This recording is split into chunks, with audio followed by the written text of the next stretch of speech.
served in the Reagan administration as the lead trade negotiator with Japan on semiconductors, the leader of the first U.S. trade mission to China in the fall of 1982, as vice chairman of President Clinton's Presidential Commission on Trade and Investment in the Asia-Pacific region, on Intel's advisory board. This is a fellow who knows trade and knows Asia. Clyde Prestowitz is with us, the president and founder of the Economic Policy Institute, the author of numerous books, including The World Turned Upside Down. And for those of you who have subscriptions over or follow mine over on Substack, Clyde's newsletter on Substack is Clyde Prestowitz, Prestowitz.substack.com, is really worth following. Clyde Prestowitz is also his Twitter handle. Clyde, welcome back to the program. It's been a long time since we've talked. I'm so glad to get you back on the air with us.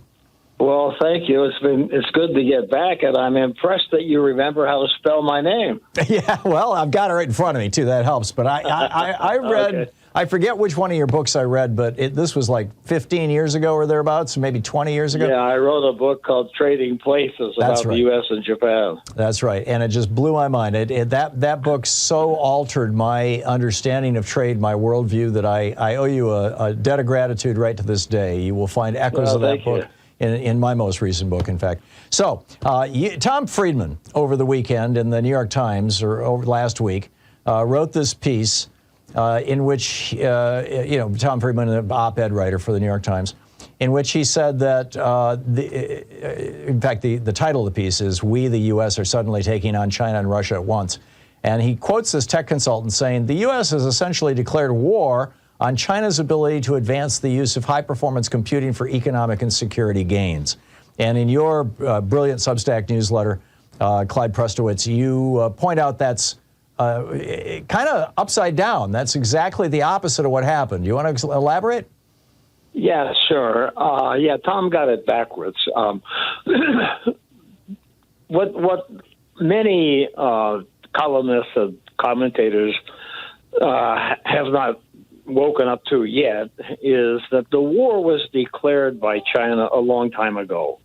If I take you all the way back to 1997, at that time we had what we called the World Wide Web. There was an international internet, and you could go on the net, and you could pick up information from China or from Germany or the U.S. We had truly a global internet. China said, well, we can't stand that. People might find out how many students we shot in Tiananmen Square in June 1989. And so China built what it called the Great Firewall. It separated its internet from the World Wide Web, and of course censored its internet. At the time, a lot of people in the West, but Bill Clinton was president, and Clinton laughingly said, "Ha, ha, ha, they'll never be able to do it. It'll be like trying to nail Jell-O to the wall." Well, it wasn't like trying to nail Jell-O to the wall. Today, China has its own internet, and it is sealed off from the West. That was a declaration of war. But instead of recognizing it as such, Clinton, followed by George W. Bush, said that free trade will spread the seeds of democracy, and they welcomed China into the World Trade Organization. That was Bob 2001, Zoellick, who became the trade representative for under W. Bob Zoellick famously said, "We want China to be a responsible stakeholder in the liberal global rules-based order." Then in 2012, China issued what they called, the Chinese Communist Party issued what they called Document Number 9. And Document Number 9 essentially emphasized there's no such thing as human rights. There's no such thing as equal human rights. There's no such thing as free speech. It was a huge denial of the U.S. Constitution, based on the validity of the U.S. Constitution. Then in 2015, China announced its new policy, Made in China 2025. And the idea was semiconductors, solar panels, artificial intelligence, everything high tech essentially was targeted to be done in China by 2025. So all of these are declarations essentially of war by China against the free world, particularly against the United States. And, you know, when Thom Freidman then says, oh, my goodness, we declared war against China and semiconductors, I don't know whether to laugh or vomit. Yeah, well, it's not surprising. I mean, Thom Freidman with the olive tree and the Lexus was pitching free trade way back in the day, and somehow completely overlooked the fact that, you know, the Lexus was created with massive government subsidies. And the olive tree, you know, and basically what he was saying to the people in the Middle East, the Palestinians, arguably, or certainly some of your other, you know, poorer Middle Eastern countries, the Tunisias of the world, that yeah, you too can be just like Japan. All you have to do is engage in global free trade, and that's not how it's ever worked. Yeah. Can you speak to that?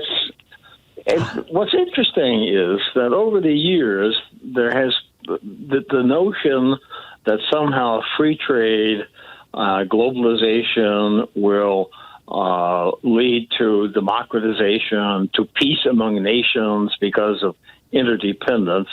I mean, there was a book written just before World War I in 1912. A British author wrote a book saying that war was impossible between England and France and Germany because they were all linked by trade. And, of course, that turned out not to be true. Yeah. And then in the post-World War II era, American economists and diplomats adopted the notion that free trade and globalization was going to inevitably lead to peace. Frank Fukuyama wrote this book, The End of History, when the Soviet Union collapsed, and predicted that the future is democracy and free trade. And it just never works that way. Yeah, this idea that economics drives politics in all cases is pretty breathtaking. You know, Alexander Hamilton back in 1793 proposed his 11-point plan for manufacturers, basically put America first. I hate to use Trump's language, or the language from the 1930s for that matter. But, you know, to encourage U.S. manufacturing, you know, all that sort of thing. I mean, basically, this is what Reagan's neoliberalism largely blew up, and certainly NAFTA and the WTO and all that sort of thing, you know, has a beat on this. What are your thoughts on how we can restore America's manufacturing base? Well, I think that amazingly, we're beginning to take the right steps. This CHIPS bill that Biden has pushed through, and then the Commerce Department last week essentially banning export of advanced chips and advanced chip making, semiconductor making equipment to China. That's a huge, you know, when I think of, I go back to the late 1980s when I was negotiating with the Japanese, and the Japanese semiconductor industry was really challenging the U.S. semiconductor industry. And again, the Japanese were supported by big subsidies, strong industrial policy, buy Japan policies. And I remember all the debates we had at the Commerce Department and within the U.S. government and the Defense Department, the State Department, the Treasury Department, the Council of Economic Advisors, telling us, no, Clyde, don't worry about the Japanese semiconductors. It's all free trade. You know, if we can get them cheaper from Japan, that's terrific. And so now I see the Commerce Department saying to people like Lam and Applied Materials, ASML, you can't sell chip-making equipment to China. Whoa, that's a 180-degree turn in the right direction, in my view. Yeah, I agree. So I think that that's an example, a big step forward by the Biden administration.